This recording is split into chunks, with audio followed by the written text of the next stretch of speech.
আমরা দুজন পালিয়ে যাই। 1 সপ্তাহের মতো কথা বলে আমরা দুজন পালিয়ে গেছি আর কি। তো 2022 সালে সেপ্টেম্বরের 7 তারিখে আমার ফোনে একটা রং নাম্বার বলতে একটা সার্ভিসে অ্যাক্টিভ ছিলাম আমি। এটা বাংলা লিংক একটা সার্ভিসে, ওখানে একটা প্রোফাইল দেওয়া থাকে, কেউ গান বলে, কেউ গজল বলে, কেউ যেটা মানে ভালো লাগে সেটা বলে আর কি। তো আমার একটা গজল দেওয়া ছিল, তো শুনে হয়তো ওর ভালো লাগছে, তো আমাকে নক দিছে। তো আমাকে নক দেওয়ার পরে মানে কথা বললাম, হাই হ্যালো কথা হলো, তারপরে এই একটু একটু করে পরে নাম্বার নিয়ে পরে কথা হচ্ছে। ওদিন রাতেই মানে প্রায় 4-5 ঘন্টার মতো কথা হয়ে গেছে প্রথম পরিচয়। তো তারপর 7 তারিখে ফোন আসে, 11 তারিখে আমরা মিট করি আর কি। তো তারপরে বোরকা পরে গেলাম, তা আমার শুধু মানে কিছুই দেখেনি, শুধু এই হাত পাও আর মানে এতটুকুই। আমার চোখে সমস্যা মানে সামথিং একটু প্রবলেম, এটা সে প্রথম দিনই দেখছে। আমি দেখতে ঠিকঠাকই পাই, কিন্তু যে আমার মানে একটু প্রবলেম আর কি, একদিক তাকালে আরেকদিক মনে হয়। তো এটা সে প্রথম দিনই যখন মিট করতে আসছে সেদিন এটা সে দেখছে।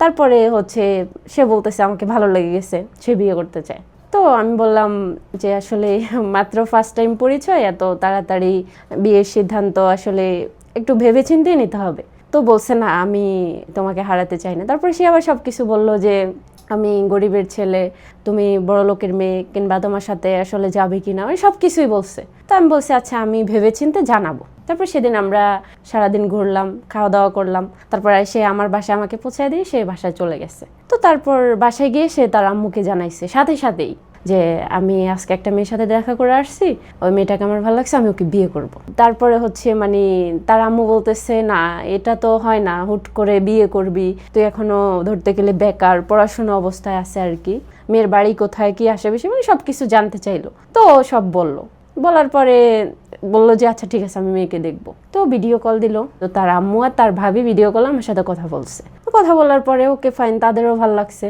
আমি আমার ফ্যামিলিকে এখনো জানাইনি।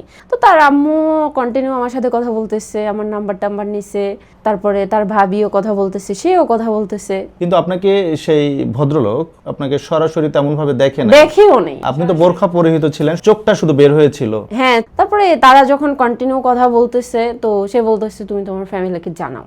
তো পরে আমি বিষয়টা আমার ভাবির সাথে শেয়ার করলাম। তো ভাবি পরে আস্তে আস্তে আম্মুকে জানালো, মানে সবাই আস্তে আস্তে জানলো বিষয়টা। তো জানার পরে এখন সবাই বলতেছে আচ্ছা ঠিক আছে আমরা ছেলেকে দেখব। পরে একটা দিন ঠিক করে ওকে বললাম যে আপনি আসেন, যে আপনাকে আমার ফ্যামিলি দেখতে চায়। তো মানে আমি বলছিলাম তার ফ্যামিলি নিয়ে আসতে, তো তার ফ্যামিলি হচ্ছে তার আম্মু আবার অসুস্থ ছিল, তখন আসতে পারেনি। তো তার আম্মু বলছে আচ্ছা তুই একাই যা, সমস্যা নাই, সবার কাছ থেকে বলেই ও একাই আসছে। পরবর্তীতে সে যখন আসে আমার বড় আপুর বাসায়, তো আমার ফ্যামিলি দেখে তাকে পছন্দ করে যে না ছেলে তো ঠিক আছে। উনি তখন পড়াশোনা অবস্থায় ছিলেন, পাশাপাশি একটা জব করতেন আর টিউশনি করাইতেন 3-4টা।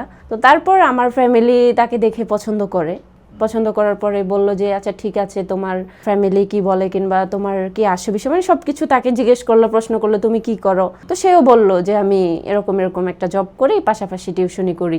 তো বললো তুমি যে বিয়ে করতে চাও, তো তুমি বিয়ে করে বউকে খাওয়াবা কি। তো বলতেছে দেখেন ও যাবে, ওর রিজিক তো নিয়ে যাবে আসলে, আর আমি তো এভাবে বসে থাকবো না, আমি ভালো কিছু একটা করার চেষ্টা করব। তো যখন এই কথা বললো আচ্ছা ঠিক আছে দেখা যাক কি হয়। পরে আমার ফ্যামিলি ওর সাথে কথা বললো, ও খাওয়া দাওয়া করে চলে গেছে। তখন কি সেই ছেলে আপনাকে যে দেখতে এসেছিল, আপনার পরিবারের সাথে দেখা করতে এসেছিল, তখন কি সে আপনাকে দেখেছিল? হ্যাঁ তখন আমাকে দেখছে, হ্যাঁ তখন পুরোপুরি দেখেছে। আমি 3 পিস পরা ছিলাম, তার সামনে আসছি, তাকে খাবার দাবার দিয়েছি, তখন পুরোপুরি দেখেছে। তো তারপরে হচ্ছে যখন মানে সে চলে গেছে, তার আম্মুকে জানাইছে। তো এখন আমাদের বাড়ি যেহেতু দূরে, তো তারা বলতেছে এত দূরে যাবে না, তারা ঢাকায় কোথাও বসবে।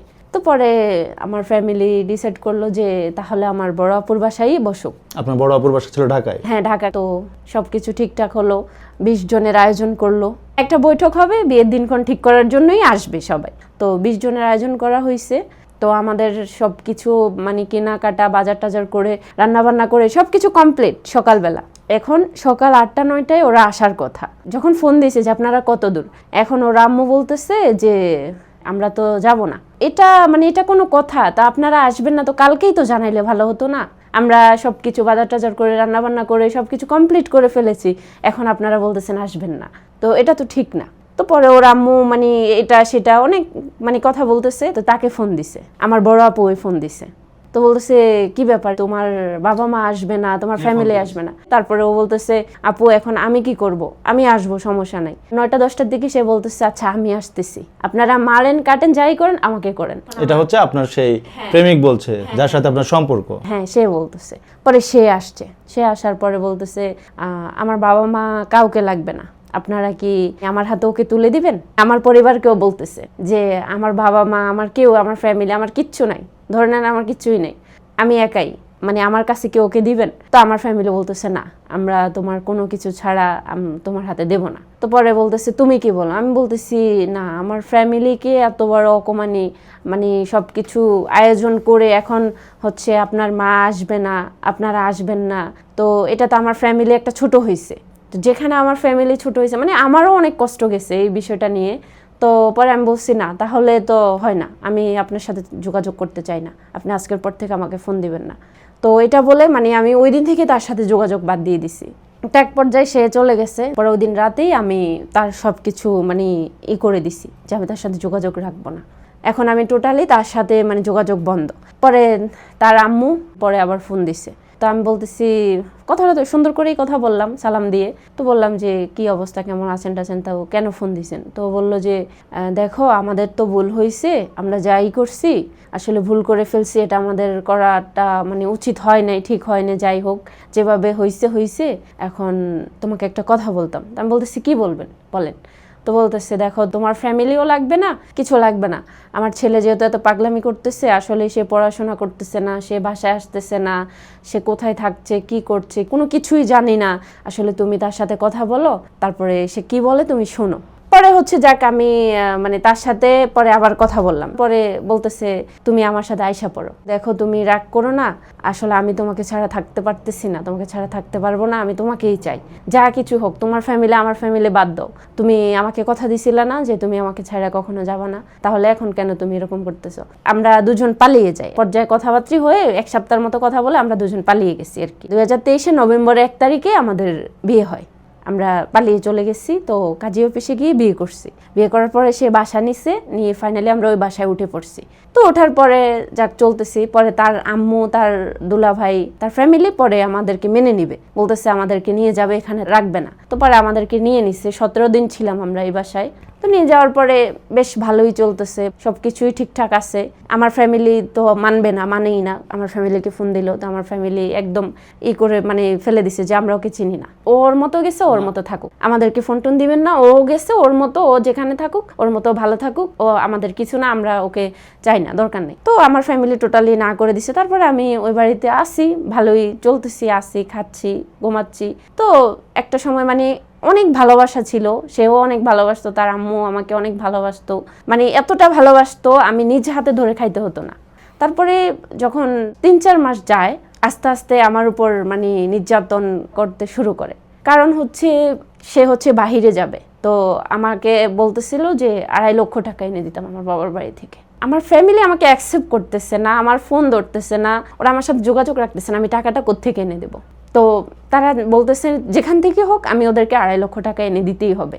সে মানে বাংলাদেশে কোনো কিছু করতে পারতেছে না, তাকে বাহিরে পাঠাবে, আমি 2.5 লক্ষ টাকা যেভাবেই হোক আমি এনেই দিতে হবে। তো আমি আসলে ব্যর্থ, আমি পারতেছি না, আমার ফ্যামিলি মেনে নিচ্ছে না। পরে এইটাকে কেন্দ্র করে করে মানে যে মানুষটা এভাবে আমাকে এত ঝড় তুফানের পরে নিয়ে আসছে, তারপর যে মানুষটা মানে হাতে হাত রেখে কথা দিয়েছে যে কেয়ামত হয়ে গেল ছাড়বে না কখনো, সেই মানুষটা এখন আমার উপর মানে টর্চারিং শুরু করে। তখন থেকে ওরা সবাই আমার উপর টর্চারিং শুরু করছে। আমার শাশুড়ি, মানে যে মহিলাটা আমার কি বলে মেয়ের মতো, আমি মানে কি পড়লে ভালো লাগবে, কি খাইলে ভালো লাগবে, আমার পছন্দের খাবার, আমার পছন্দের জিনিস এত আদর করতো, মানে এরকম আমাকে যে মানুষটা কোনো কাজ করতে দিত না, আর অথচ এখন ঘরের সব কাজ আমি করলেও বলতেছে আমি কোনো কাজ করি না, এরকম অবস্থায়। তারপরে একটা সময় যখন আমাকে এভাবে টর্চারে, আমি পরে আমার বাড়িতে ফোন দিই। তো আমার বাড়িতে ফোন দিয়ে বলি এরকম এরকম, ওরা তো হচ্ছে টাকা চাচ্ছে, আমাকে কিছু টাকা দাও, তোমরা টাকা দিলে হয়তো আমি সুখে থাকতে পারবো, ভালো থাকতে পারবো। তো আমার ফ্যামিলি বলতেছে কেন, ভালো থাকার জন্য চলে গেছিস, এখন আমাদের কাছে টাকা চাচ্ছিস কেন? তো আমি বলতেছি দেখো মানুষ তো মেয়ের সুখের জন্য কত কিছু করে, আমি ভুল করছি, কিছু টাকা তোমরা দিতে পারো না, দিলে তো হয়তো যদি আমি ভালো থাকতে পারি এটা তো তোমাদেরই ভালো। তো বলতেছি তুই ভালো থাক না, যা থাক আমাদের দরকার না, আমরা জানি না। পরে টাকা আমার ফ্যামিলি মানে কোনোভাবেই রাজি হচ্ছে না টাকা দেওয়ার জন্য। তো ওরা এদিকে আমাকে টাকার জন্য কিন্তু অনেক টর্চারিং, অনেক মানে নির্যাতন, অনেক কিছু করতেছে। সে পরে মানে অনেক নির্যাতনের পরে যখন আমাকে কোনোভাবেই করতে পারতেছিল না যে আমি চলে যাই, সে চাইতো আমি চলে যাই, তার ফ্যামিলি চাইতো আমি চলে যাই, যখন আমি যাই না পরে এক পর্যায়ে আমাকে তারা নিজেরাই ডিভোর্স দেয়। সংসার ছিল 8 মাসের। তো ডিভোর্স হয়েছে সেটা 2024-এর জুলাইয়ের 9 তারিখে। তারপরে টোটালি 3 মাস পরেই আমি জানতে পারি যে আমার ডিভোর্স হয়েছে। এরপরে শুধু আমার মা আর আমার ভাবি আমার পাশে ছিল, একটু সাপোর্ট দিছিল আমাকে।